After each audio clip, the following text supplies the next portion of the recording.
Good afternoon, colleagues. We're going to start business today with portfolio questions. Our first portfolio is social... Oh, point of order, Mr Mundell. In this chamber, 17th of January, the First Minister said the Salmond Inquiries will be able to request whatever material they want, and I undertake today that we will provide whatever material they request. Will the presiding officer ask the First Minister to explain why she lied to Parliament?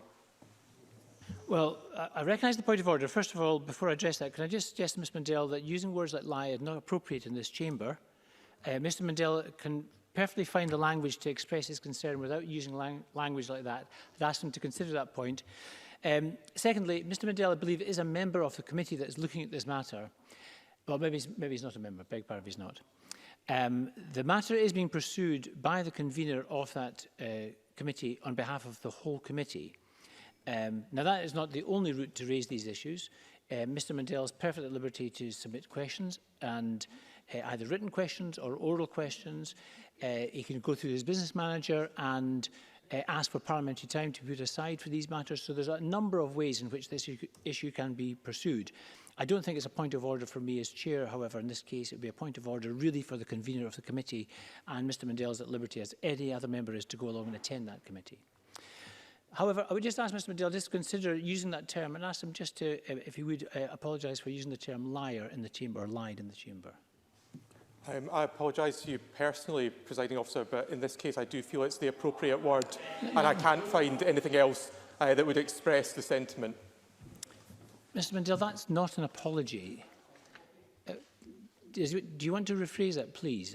I just don't think it's very fitting of Mr Mundell. It doesn't reflect Mr Mundell's character, and I'm sure he's perfectly capable of finding language that expresses his view about the accuracy of comments without personalising and making pejorative terms, which are disrespectful to other members. With due respect, presiding officer, I think it's disrespectful to the Parliament for the First Minister to make a promise and not to keep it. But I can't withdraw the word no. Okay, well, I think Mr Mundell's made his point. I'm afraid, Mr Mundell, I'm going to have to ask you to leave the chamber. I don't think the language is acceptable. Thank you.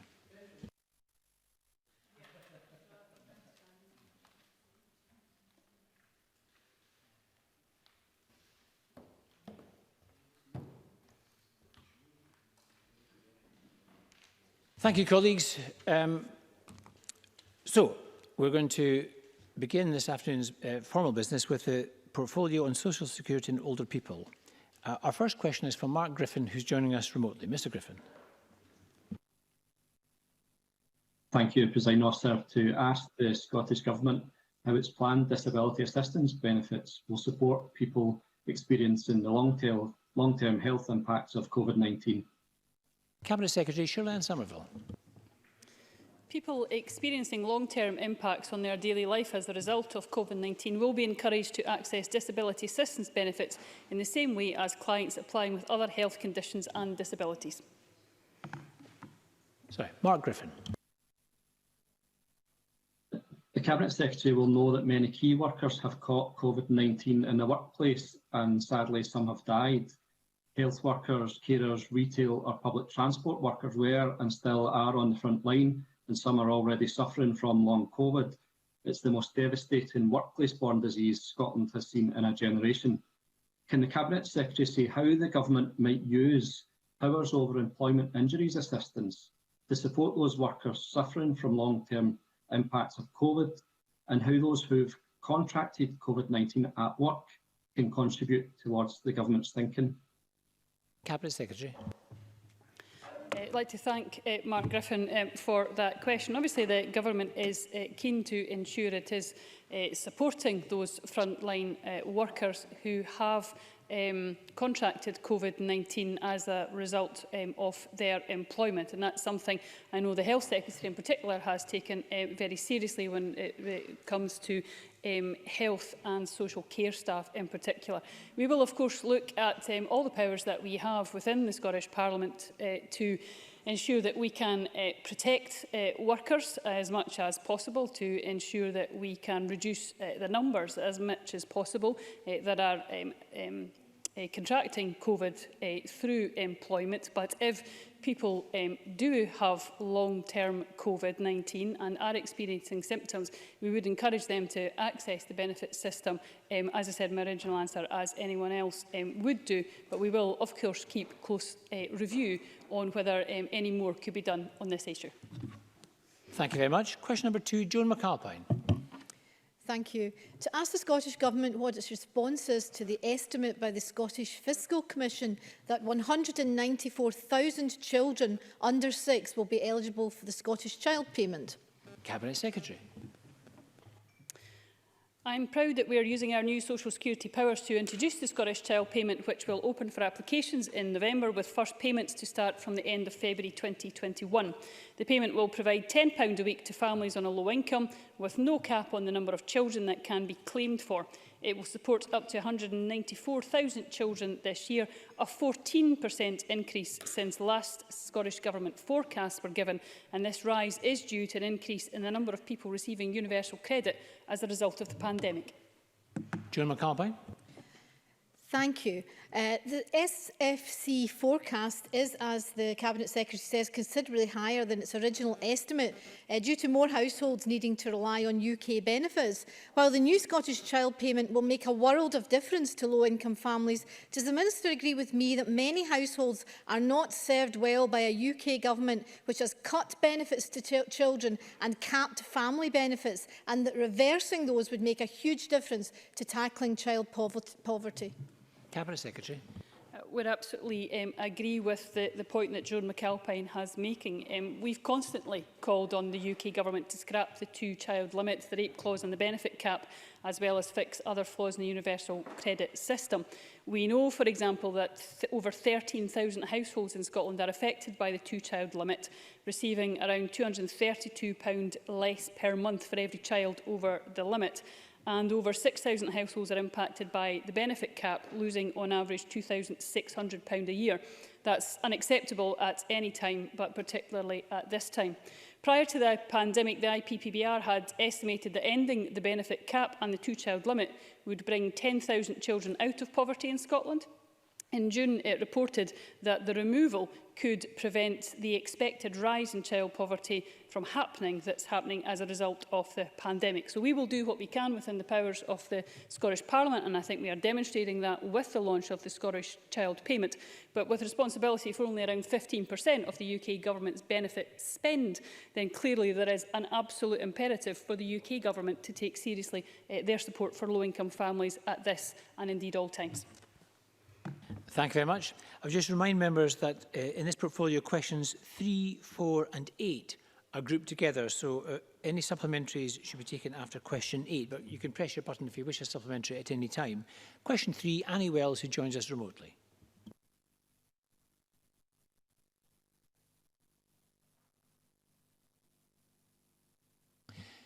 Restriction, what actions is taking to help older people who are more likely to be at risk from extended periods of loneliness? Now, we missed the beginning of that, but I think Ms McKelvey will be able to read it from the record. Ms McKelvey. Yes, I do. Thanks very much, Presiding Officer. We know that the pandemic has created and exacerbated feelings of social isolation and loneliness for individuals, and understand the new restrictions will continue those challenges. I continue to meet regularly, most recently just the 10th of September, with the National Implementation Group for our Social Isolation and Loneliness Strategy, and I'm pleased to say that we have extended the funding available to organisations such as Befriending Networks, Generations Working Together and Age Scotland to enable them to continue our work together to address the harms caused by this awful pandemic. I also recognise the mental health impacts that social isolation and loneliness can bring, and we have also provided an additional £2.6 million to expand the work of the NHS Mental Health and Wellbeing Services. Work continues with Public Health Scotland and mental health partners to ensure social isolation and loneliness remain at the forefront of our approach during this pandemic and beyond. Annie Wells. Thank you for that answer, Minister. As we move forward to the colder months, it will be essential for older people to be able to have that contact with loved ones and their family and friends.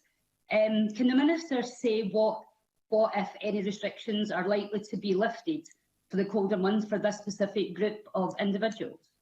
Minister Christina McKelvey. I'm not in a position yet to talk about what restrictions will be lifted, because that will be led obviously very clearly by the science and some of the challenges that Public Health Scotland and the Health Secretary have in determining where those restrictions are applied and then disapplied.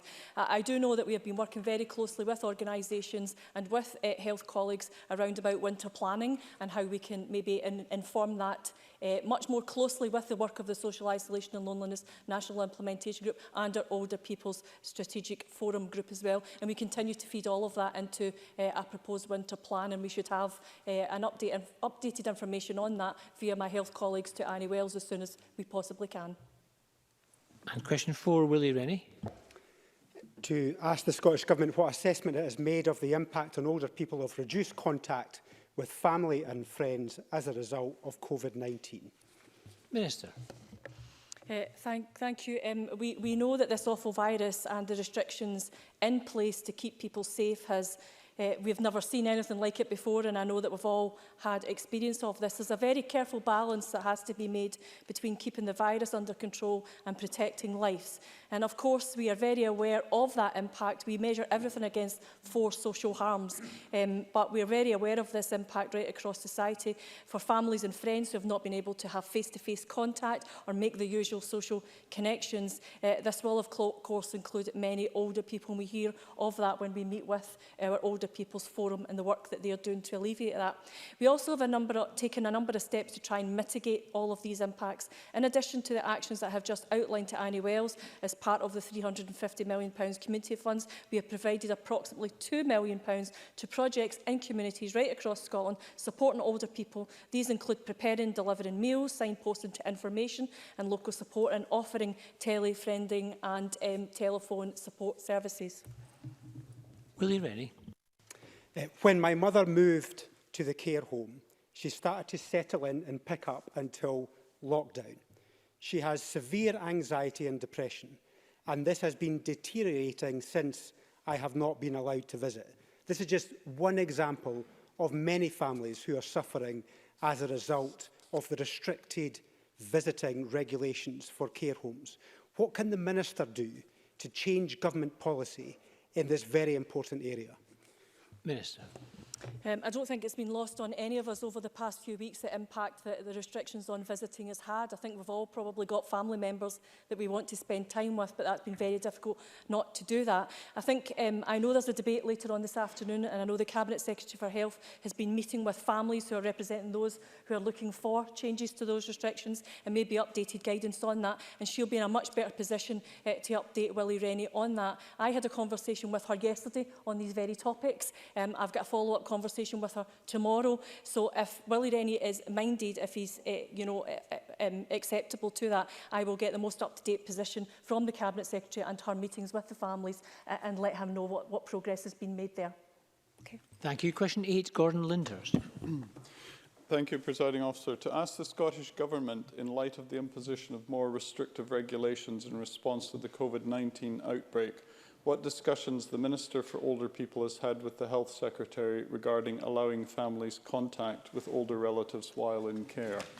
Minister, Ms McKelvey. Yeah, thank you very much. It's very similar to the supplementary I've just answered from Willie Rennie, but we are very well aware of the profound impact coronavirus has had on so many, and this includes those who want to visit their loved ones, as I said earlier, and that includes those in care homes and the restrictions on residents themselves. We know that visiting is a fundamental part of health and well-being, and those who live in care homes really need that. So I recognise how incredibly hard it has been for residents and families not to have those regular face-to-face contact.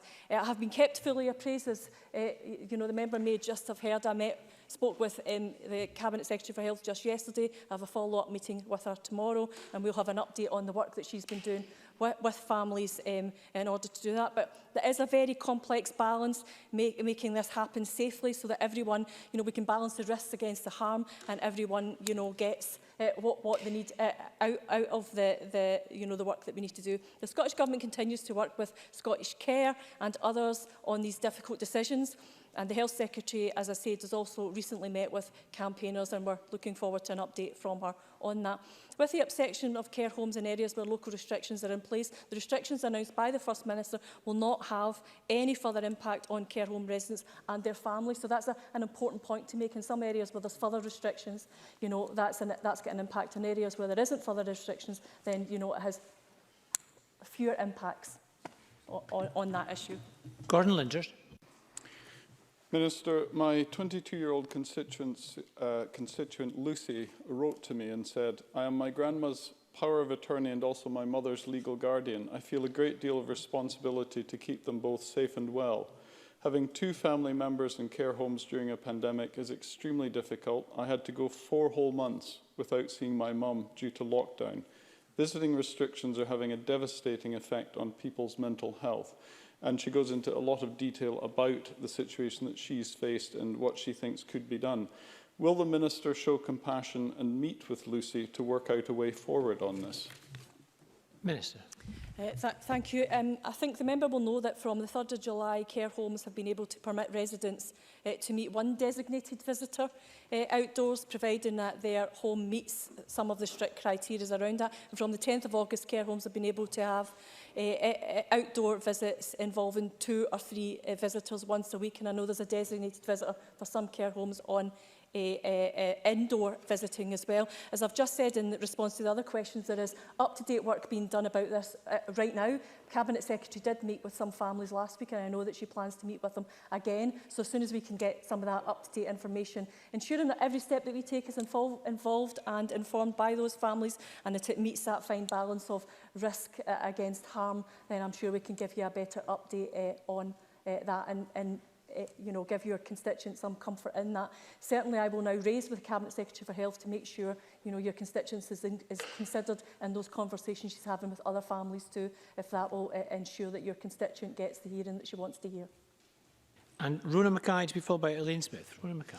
Thank you, Presiding Officer. The pandemic has emphasised the importance of digital connectivity for education, access to public services and online shopping, and for staying in touch with friends and family. Can the Minister outline how older people will be helped by the Government's new Connecting Scotland programme? Minister. Yeah, the £5 million first phase of Connecting Scotland is being delivered in partnership with SCVO, local authorities, third sector organisations and the digital sector, led by Scotland IS. Over 7,500 people clinically at increased risk from COVID-19 have been supported with a package of a device, internet connection and support to get online. Demographic data on end users is still being collated from the 456 organisations supporting end users through Connecting Scotland, with initial evaluations showing around 40% of those users are aged 60 and over. And Elaine Smith. Thank you, Presiding Officer. The Minister has said that living with varying degrees of lockdown and loss of contact with family and friends is hard enough for all of us, but does she agree that it must be even worse for disabled elderly people, particularly those who are currently being denied audiology services and can't then interact with family or listen to TV or use other devices like phones? So specifically, will the Minister for Older People commit to assisting my elderly deaf constituent who's been without a hearing aid since July and desperately needs a replacement to help alleviate his isolation and loneliness? Minister Christina McKelvey. Yeah, I'm happy to do that. If Elaine Smith wants to drop me the details on her specific constituent, we can raise that on her behalf to make sure that she's getting the support that she needs. But the work that's ongoing right now to enable care homes to have routine services like that to recommence is ongoing right now. I think you know there's work again with our colleagues in health and social care professionals, including ensuring that those face-to-face contact meetings can go ahead around about podiatrists, physiotherapists, optometrists, dentists, and I'm sure audiology as well. So if Elaine Smith would want to drop me a line on that, we'll get her a most up-to-date position, because I know it will be linked to NHS Lanarkshire, and I will have a personal interest in that too. Thank you. Question number 5, John Mason. Thank you. To ask the Scottish Government how COVID-19 has impacted on disabled people. Minister Christina McKelvey. We have been working closely with a number of disabled people's organisations to understand the impact of COVID-19 on disabled people and issues as they have emerged and developed, with solutions whenever possible. We have had quite regular contact with disabled persons organisations throughout the pandemic at both official and ministerial level. Nearly £275,000 of funding has gone directly to DPOs to support their COVID response work. And on the 17th of September, the Scottish Government published a number of statistical releases setting out the evidence that we have that tells us about the impact of COVID-19 across protected characteristics.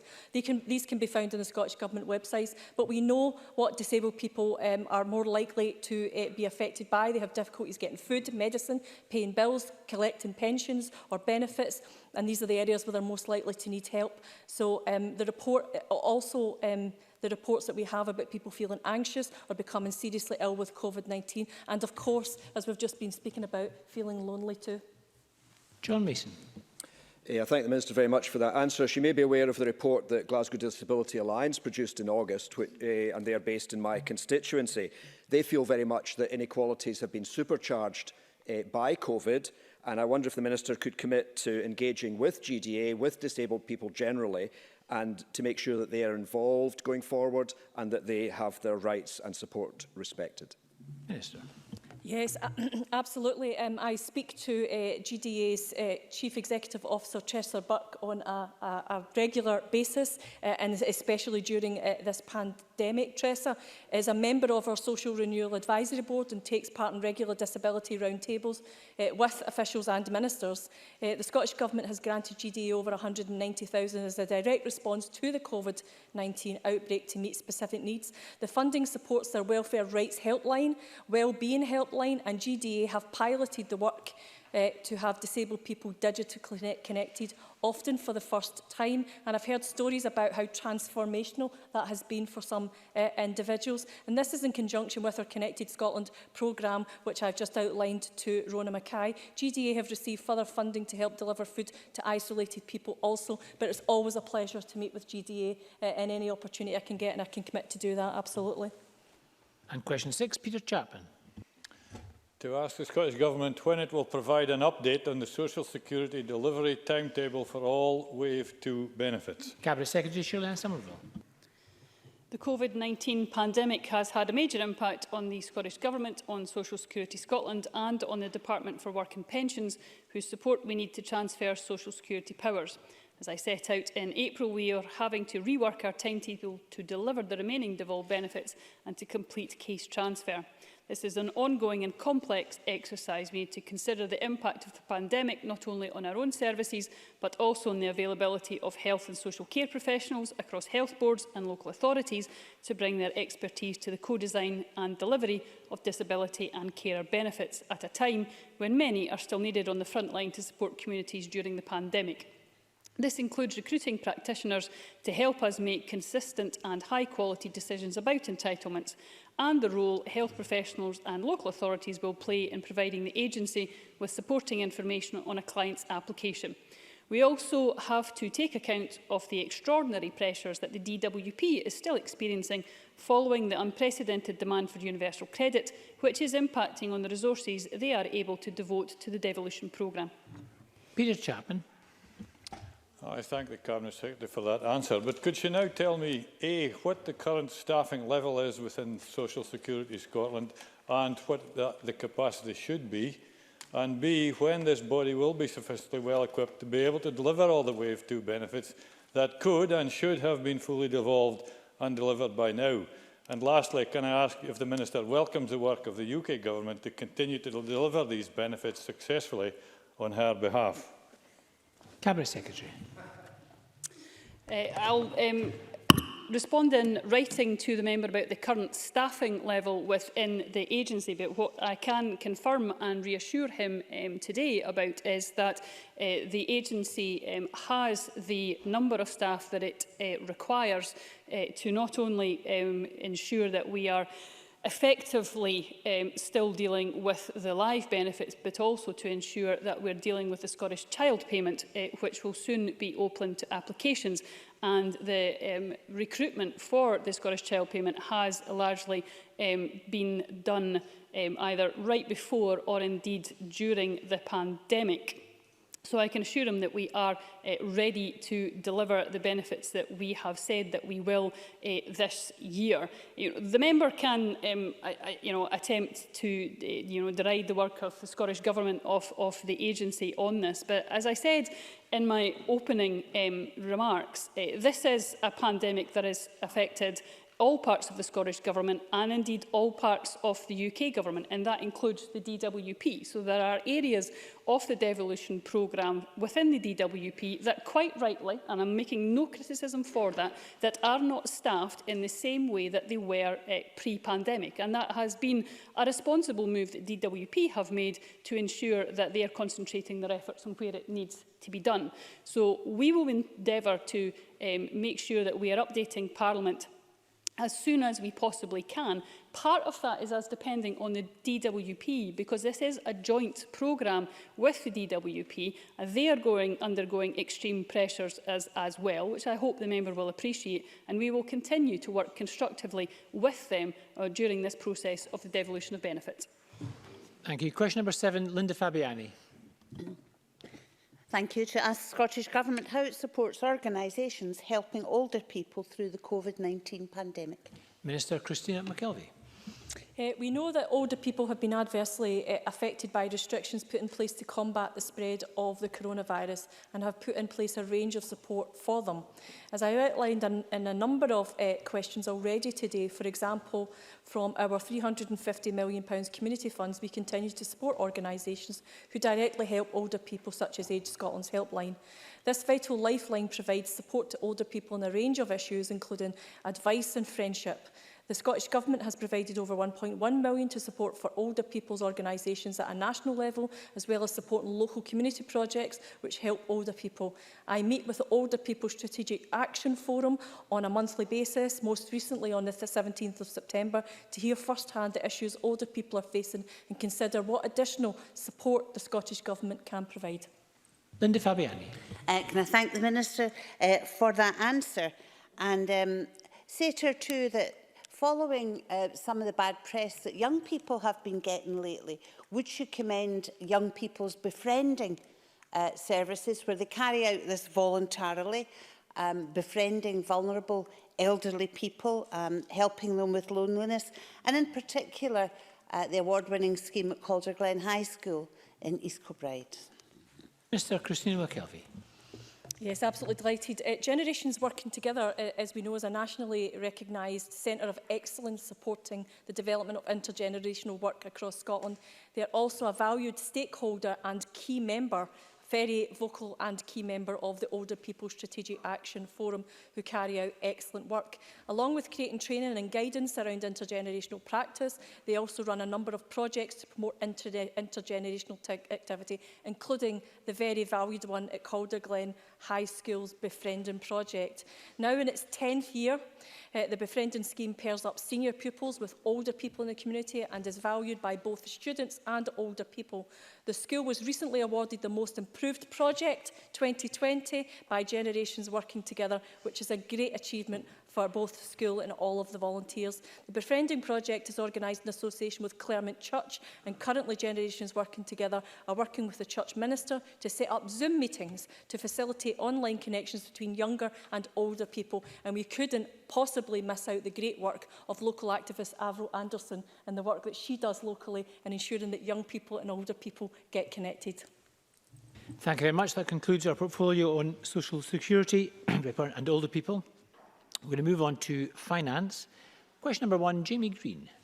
Thank you, Presiding Officer. To ask the Scottish Government how much funding it is allocating to support the aviation sector to recover from the impact of COVID-19. Cabinet Secretary Kate Forbes. As part of our £2.3 billion package of business support, we've provided 100% non-domestic rates relief for airports and ground handling providers in 2020-21, something that's not available in England or Wales, and that relief is worth an estimated £18 million.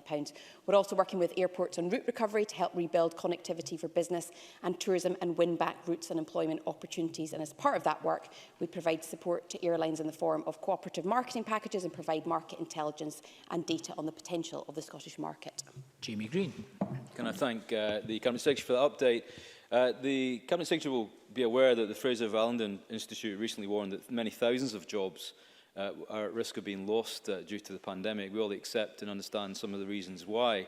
But the First Minister recently, in her update to Parliament, shared her opinion that no one should travel overseas. Now, that advice will be taken very literally by many in Scotland.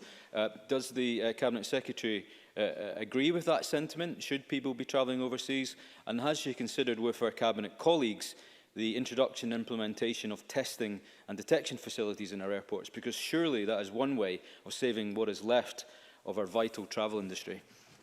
I thank the member for that question, and of course it's one of the major concerns I have about the cliff edge that we know is coming at the end of October, and the fact that the Chancellor may well have just written off thousands of Scottish jobs when furlough ends in October. In terms of the substance of the point, he mentions testing. We know, for example, that COVID has an incubation period of up to 14 days, and so we're looking very carefully at how we can operate on a four-nations basis around additional measures at airports that might be required, and that includes testing. And we want to continue to explore the balance around quarantine and also testing to ensure that the risk to public health must be minimised. I think that the First Minister has been very clear that she is not casting judgment on the choices that people make, but looking just now at the potential for the number of cases to increase. We need to make sure that we are providing the guidance and the support to individuals to take the right decisions to minimise the spread of the virus and to ensure that we are eliminating and suppressing it.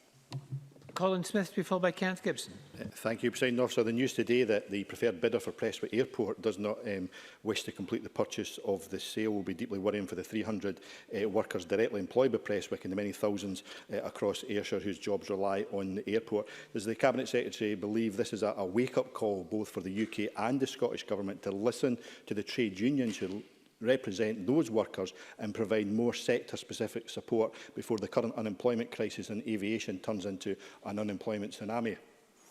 Kate Forbes. Well, in terms of the latter part of his question, he's right to say that we do need to be working together to ensure that we prevent the risk of mass redundancies, and that is precisely why we've been calling for two things. The first is an extension to the job retention scheme, because the replacement does not avert the risk of mass redundancies, and the second point is for additional consequentials to ensure that we can tailor our response. Where we can go further, we have gone further, as demonstrated in my first answer around rates relief. We are willing to go further, but with a fixed budget we cannot do so without additional consequentials. Kenneth Gibson. Thank you, Presiding Officer. Can the Cabinet Secretary say how many direct and indirect jobs have been lost at Prestwick and through the wider supply chain had this government taken the advice of North Ayrshire Council's Tory group leader Tom Marshall and closed Prestwick Airport? Cabinet Secretary. Well, Glasgow Prestwick Airport directly employs around 300 people, and it's estimated to support a further 1,400 jobs indirectly, and frankly the Tories need to wake up to the risk that we are facing when it comes to mass redundancies across this country. Thank you. Question number 2, Alexander Burnett, who joins us remotely. Thank you, Presiding Officer. To ask the Scottish Government what engagement it has had with local authorities regarding the proposal in its programme for government for a re-evaluation of non-domestic rates in 2023, and I refer members to my register of interest in businesses with big rates. Thank you. And Minister Ben Macpherson, who also joins us remotely. Thank you, Presiding Officer. Councils were notified through COSLA and the Institute for Revenues, Rating and Valuation. The Scottish Government also engaged with a number of business organisations in advance. Challenges around the tone date for the next revaluation were the key determination in our decision. A 1st of April 2022 tone date will allow for market conditions to properly adjust to any post-COVID and post-Brexit effects. more so than in anywhere else in the UK. Parliament, taking account of the views of key stakeholders, will have the opportunity to consider the subordinate legislation which we will introduce this year to set the revaluation on the 1st of April 2023 with a one-year tone date. Alexander Burnett. Thank the Minister for that answer, but according to the Scottish Government's own figures, Aberdeenshire businesses have lost out on COVID-19 funding because of controversial rate hikes, with 73% of properties in Aberdeenshire paying more following the increase in 2017, despite the oil crash in 2015. This meant that fewer than half of all businesses were eligible for grant funding. So will the Minister review the support available for these Aberdeenshire businesses, or is he going to continue to use the North East as a cash cow? Minister Ben Macpherson. I would remind Mr Burnett that the position that we've taken on the revaluation of 2023 is the same as the UK Government and has broad support from the Federation of Small Businesses. There are, of course, considerations for us in this period in advance of the budget with regard to support for businesses, and we are considering them prudently. But of course, like all aspects of support that we are considering as a government right now, they are dependent on the financial position that is available to us. And I would urge Mr Burnett to relay his points to me and any ideas that he has, and I will consider them in good faith. But also emphasise to him the position that the Scottish Retail Consortium have also emphasised, that there is a cliff edge coming, not just with the end of furlough, but a cliff edge coming at the end of this financial year when it comes to business rates. And I would wish to work with all in Parliament to urge the UK Government to take action that will create Barnett consequentials to support business rates in the next financial year in the way that we've been able to do so together this financial year. Thank you. I'm afraid question 3 has had to be withdrawn. Question 4, Colin Smith. Thank you, President Officer. To ask the Scottish Government whether it will provide an update on the autumn budget revision. Cabinet Secretary Kate Forbes. As I outlined in my ministerial statement yesterday, the Scottish Government's financial response to COVID-19 is now over £6.5 billion. That follows the autumn budget revision, deploying £2.5 billion of funding, £1.8 billion of which is for health and social care. Colin Smith. Thank you, President Officer. There are many businesses and organisations currently facing financial difficulties as a direct result of COVID-19 restrictions placed on them, often specific, I have to say, to Scotland. Soft play and indoor play centres that are open in the rest of the UK but not in Scotland. Outdoor education centres not allowed to provide residential education. Self-care and accommodation that were told one day they could open and have mixed households, the next they were told they couldn't. So can I ask the Cabinet Secretary if there's any of the unspent £537 million of Barnett consequential she says are fully committed to the COVID-19 response will be spent specifically on those sectors, because without more direct support, the clock is ticking down for many of those organisations to close? Cabinet Secretary. Well, I thank the member for that question. In terms of the £500 million of resource consequentials that he references, although they are formally unallocated, the balance is fully committed. Now, when it comes to providing specific support, he'll know that when Aberdeen City Council area was facing a localised lockdown, we provided a package of support, particularly there, £1 million, to ensure that some of the local businesses could get grants. Now, we, as normal, were not informed in advance about the UK Government's equivalent scheme and the announcement on the 9th of September to provide grants of up to £1,500 to businesses in England impacted by local lockdowns. But I'm pressing the UK Government in the hope that there will be funding implications for Scotland, consequentials that we can then use to develop broadly equivalent schemes for sectors that are not able to open or for localised lockdowns. John Mason, to be followed by Murdo Fraser. Thank you, Presiding Officer. Clearly, a lot of the aid that we've been able to give to businesses and others has been because of the UK funding. Does the failure of the UK Government to have an autumn budget have any impact on her projections? Cabinet Secretary. It does have significant implications. Delaying the UK budget this autumn is deeply problematic, as anybody on any side of the chamber will know who was involved in last year's budget. In terms of our funding position, every penny is deployed and is committed to our COVID response. And the two areas that I have been pressing the Chancellor on is either to extend the job retention scheme to avoid the cliff edge, or secondly, to provide additional consequentials so that we can tailor our response in the event of either localised lockdowns or for sectors that are hardest hit. And Murdo Fraser. Thank you, Presiding Officer. The Cabinet Secretary told us yesterday, and has just repeated it in an answer to Colin Smith, that there are more than £500 million worth of Barnett consequentials which are unallocated. But she also says that that money is fully committed. Both these statements cannot be true at the same time. So which is it? Is this money available or is it fully committed? And if it's fully committed, when is she going to tell us what it's fully committed to? Cabinet Secretary. Well, as a long-standing member of the Finance Committee, I know that Murdo Fraser does actually understand how the budget revision process works, and he will know full well that we have 2 opportunities to revise the budget, and we have had a 3rd opportunity this year. Now, that means that we formally update the budget position in these revisions. That does not mean that every penny is allocated at every budget revision. Now, in terms of the finances that are not as yet formally allocated, he will know, and I was grateful at the time to the Chief Secretary to Treasury for announcing it, that Treasury guaranteed a certain amount of consequentials, for which I was very grateful. But it does mean that not all of it should be allocated at this point, and we will continue to commit the funding which we've been given. For example, to the point that Colin Smith raised around localised lockdowns, we need to compensate local government for the lost income scheme. We are providing further support for transport networks that we know are funding pressures right now. We've got the scheme for individuals that are self-isolating. These are all committed areas of spend that are not formally allocated in this budget revision, but will be in February. Thank you. Question number 5, Kenneth Gibson. Thank you, Presiding Officer. To ask the Scottish Government whether it is concerned that it could face a budget shortfall this financial year as a direct result of dealing with the COVID-19 pandemic.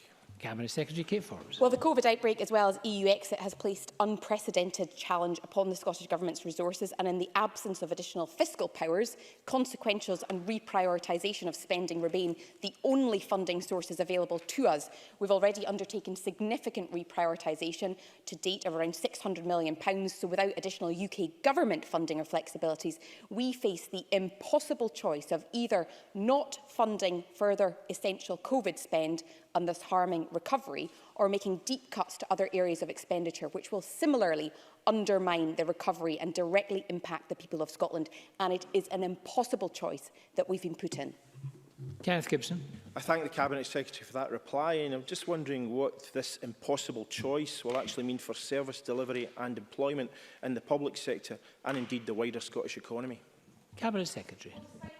Of COVID, we've maintained funding for key public services, and we will do everything in our power to continue to do so. We will use every power and every penny at our disposal. Public sector employees are crucial in delivery of these services and in our response to coronavirus, and our commitment to their employment, including no compulsory redundancies, remains in place. Thank you. Questions 6 and 7 are grouped together. I'll take the supplementaries after question 7. But question 6 first, Maurice Corrie. Thank you, Presiding Officer.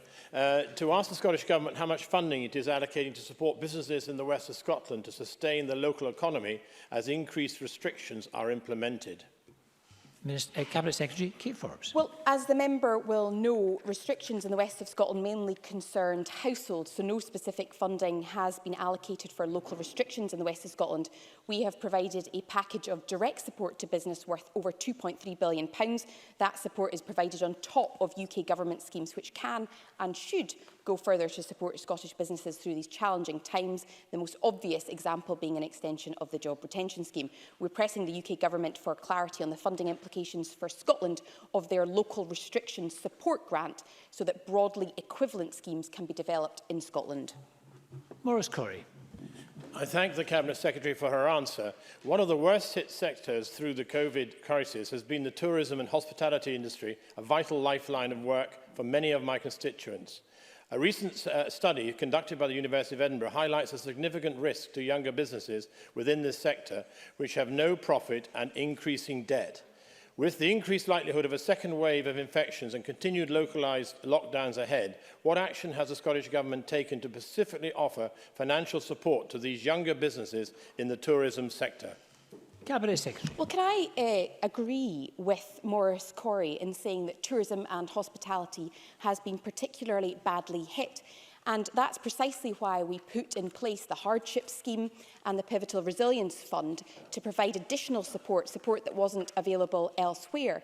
But can I also gently say to him that that is precisely why we are pleading with the UK Government not to write off businesses that still have not opened or cannot open, which is what this new job support scheme will do, because the Chancellor is determining what he believes is a viable business, which we know is not the case when those businesses would be able to operate in normal circumstances, but through no fault of their own cannot open.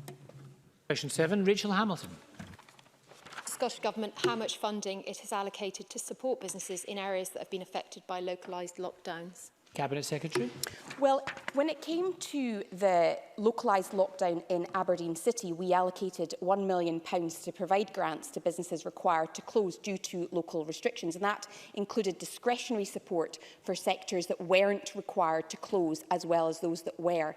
And as of the 23rd of September, 257 grants have been made. So we'll continue to consider the needs of businesses to reflect the circumstances of local outbreaks, and we're pressing the UK Government for clarity on the funding implications of their equivalent scheme, which is the Local Restrictions Support Grant. Rachel Hamilton. I thank the Cabinet Secretary for that answer. Presiding Officer, yesterday the First Minister flippantly dismissed genuine concerns from Aberdeen, showing this SNP government to dismiss the concerns of the impact of shutting down businesses for 3 weeks. These concerns are not patent nonsense. People's livelihoods are at risk. There are inconsistencies in the SNP approach to Aberdeen and Glasgow, and this sets unfair precedents and anxiety for potential future lockdowns. Can I ask the Finance Secretary, with COVID cases on the rise again and my constituents rightly worried in the event of an SNP-inflicted lockdown, will the Scottish Government commit to publishing supporting evidence to back up their decisions, but moreover, tell us when a financial lockdown support package will be created and will be available to cushion the financial impact and blow on the Scottish economy?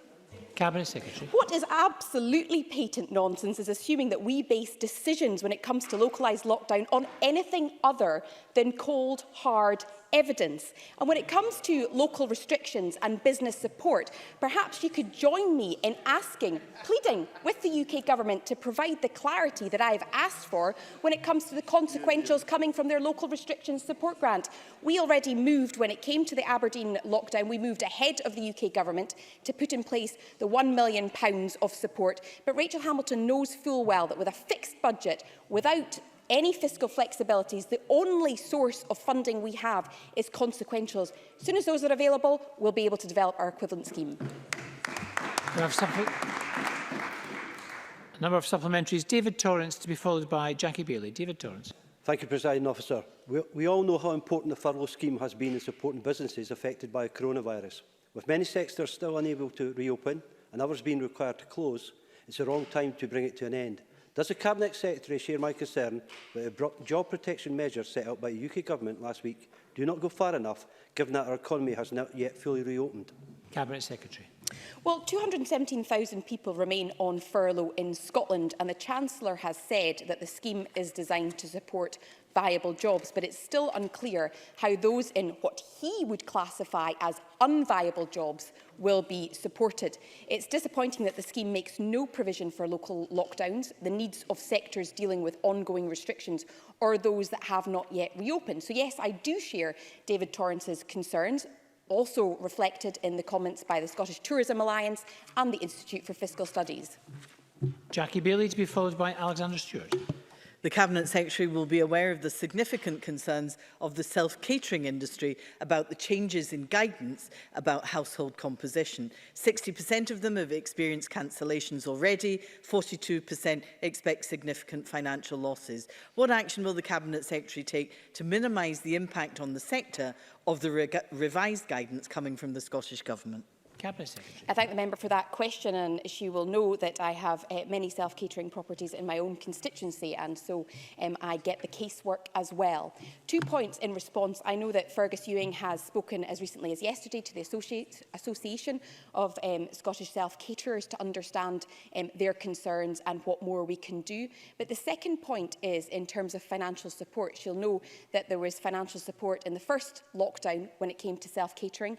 I am very keen to ensure that we provide the support that we can to those businesses. But the big issue is that this replacement for the job retention scheme will not do so, and we don't currently have the funding to be able to tailor our response to Scotland. So we will use every penny at our disposal to provide support, but at this point, we do not have the funding to develop new schemes of financial support. And Alexander Stewart. Cabinet Secretary whether guarantees will be offered to ensure that whether it is Barnett consequentials or it is not, that newly announced funding will be directed to cash-strapped councils, and we do not see a repeat of the situation that occurred during the summer where councillors were crying out for funding to be delivered. Cabinet Secretary. Well, the member will know that we've already passed on more funding to local authorities than the consequentials that we got. 3 other points. Recently, we agreed additional funding to local authorities, £49 million. We're developing a lost income scheme to help councils that have lost out on income fees and charging.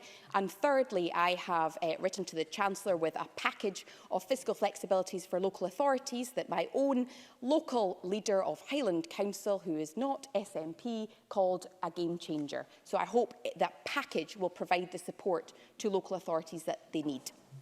And question number 8, Colin Beattie. To ask the Scottish Government whether an up-to-date impact assessment on Scottish tax revenues post-COVID-19 and post-Brexit has been prepared. Cabinet Secretary. Well, the Scottish Fiscal Commission, as Scotland's official forecaster, published a report on the likely fiscal impacts of COVID-19 on the 3rd of September. The report shows that the pandemic continues to have a profound effect on the fiscal and economic outlook in Scotland, and the Scottish Fiscal Commission's work to date has been based on an orderly withdrawal from the EU on the 1st of January, so clearly those forecasts might be worse. The fact, however, is that we still don't know the precise nature of Brexit, and that fact in itself is unacceptable and makes our modelling and planning very difficult. Colin Beattie. I thank the Cabinet Secretary for her response. Do the Scottish Government have concerns about future Barnett funding arrangements, given predictions that a lethal combination of Brexit and the winding down of the furlough scheme will be seriously detrimental to the economy? Cabinet Secretary. Well, we have committed to spending all of the £6.5 billion of additional Barnett funding to tackle COVID-19. And if we are to meet the combined challenges of Brexit and COVID, as well as to support economic recovery, we need either additional funding or the powers to respond. The fact that we are overly reliant right now on policy choices made by the UK government means that we are responding to these multiple issues with one hand tied behind our backs. Thank you very much to all my colleagues. That concludes portfolio questions. We're going to move on shortly to the next item of business.